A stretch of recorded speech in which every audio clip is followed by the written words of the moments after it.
My name is Lisa Cuchara. I want to talk to you today about a class I am teaching on light painting for NEIPP. I consider myself an educator. I love to be able to share what's going on in my brain and my creativity with other people, my technical skills, my inspiration. I consider myself a manipulator of photons and pixels. So NEIPP is the New England Institute of Professional Photography. Every year in April, they hold a photo immersion week. So me, along with a bunch of other instructors, are teaching various classes this year. Most of the classes are week-long classes, but there's a few shorter ones as well. This class is taking place April 7th through 11th in Massachusetts, and there'll be more information about that at the end. Tom and I have recently written 2 books. Last year we wrote Create Fine Art Photographs from Historic Places and Rusty Things, and a couple of months ago we published The Frog Whisperer Portraits and Stories. Amherst Media published both of those books for us. We're known throughout the area for teaching photography and for teaching Photoshop. I do a lot of one-on-one Photoshop and a lot of big group Photoshop classes. And in fact, last year for NEIPP, I taught a Photoshop class. When I taught the Photoshop class, at the end we took a traditional picture, but then we also took a picture showing everybody's kind of brains exploding with all their new knowledge.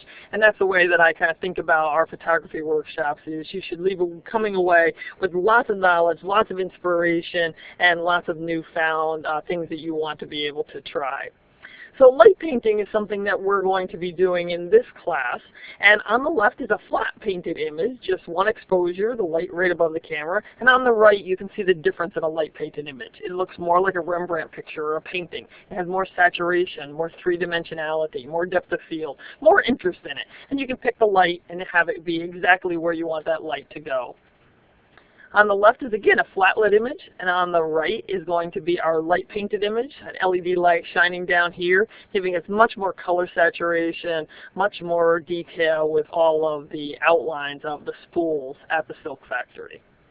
On the top is another flat lit image, one exposure right above, with the light right above the camera, and on the bottom is going to be the light painted image. You can see again that color saturation, the texture, the detail, every rivet becomes apparent. Flat lit image and a light painted image.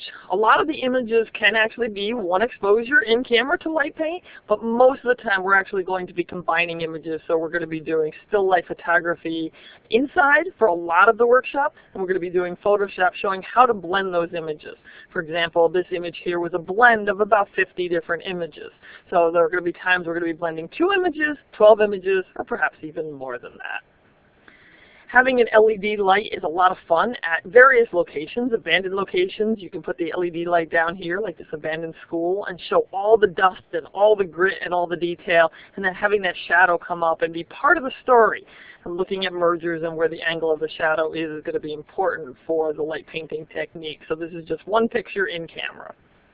Outside you can do this too. This is Old Car City in White, Georgia, and this hood ornament, it was shot during broad daylight, and the image that I took without the light painting is, there's no detail in this, it's not illuminated, and then by shining that LED light into this I was able to illuminate the hood ornament. Similarly, putting the LED light behind this building, this was actually in the basement, very pitch dark, no lights, and I did about a 1-minute exposure, having the LED light on a warm setting, having to be located inside. Kind of looks like somebody's working late at the city clerk's office. This is my favorite LED light because it has not just intensity, but it has color temperature. So you can do cool, daylight, balance, or warm, and therefore you can do a lot with this light. And we're going to be playing a lot with LED lights, flashlights, and various kinds of light painting tools. That same LED light, in this case outside, can be located over in the bottom corner, again giving all that texture, all that depth, all that color saturation. And this was on for just a few minutes in the beginning of the exposure. This is about a half an hour exposure, and we'll talk about how to find the North Star and how to do some star trails. You can just take a flashlight and walk down the road. You don't appear in the image because it's a longer exposure, but you can have a lot of fun even light painting something very simple like a road. I love all kinds of flashlights, but ones that have colors can be especially fun, so we'll talk about different tools we can use for light painting. So we could actually light paint the same subject red, blue, and green, or you could just light paint part of the scene in one color and part of the scene in another color. So you have lots of options when you have colored flashlights, and we'll talk about some of that gear and some of the in-camera techniques we can use as well as some of the Photoshop techniques. The moon was actually light painting these two bugs. They have no engines in the car, but we wanted them to appear as if they were on, so we went up to the headlights and we shined our flashlight into the headlights, and we don't appear again because we're moving through the scene and not staying in the scene. You can have a lot of fun with light painting. This is a combination of painting with flashlights and then having that warm LED light in the telephone booth and then painting the sign with flashlight as well. So you can have a lot of fun with this out in the field. Even on a cloudy day, you can have a blast, and you can also use all kinds of cheap toys, like the kinds you might get at a parade or 4th of July. You can have a lot of fun just going back and forth and doing different designs with different lights, different L wires. This is straight out of camera, no Photoshop, and it kind of looks like he's being teleported into the next world. So I will bring some L wire and play around with that as well.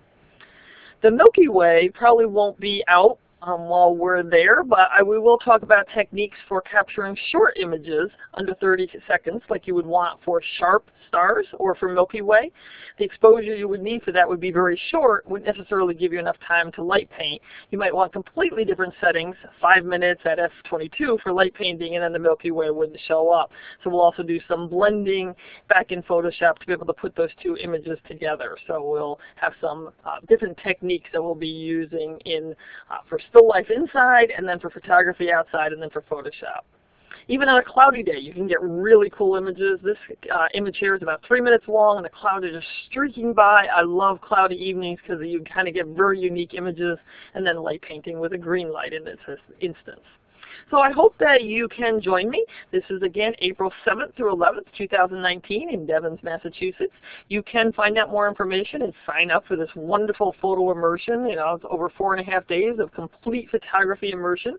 You can go to ppane.com and learn more and register for this conference so that we can have some fun imagination doing some light painting in the inside and doing some still life photography, as well as going outside, whether it's cloudy or we have stars. We're going to have a blast outside. If you want more information about me or to contact me, you can go to photographybylisaandtom.com. Looking forward to seeing you in April. Bye.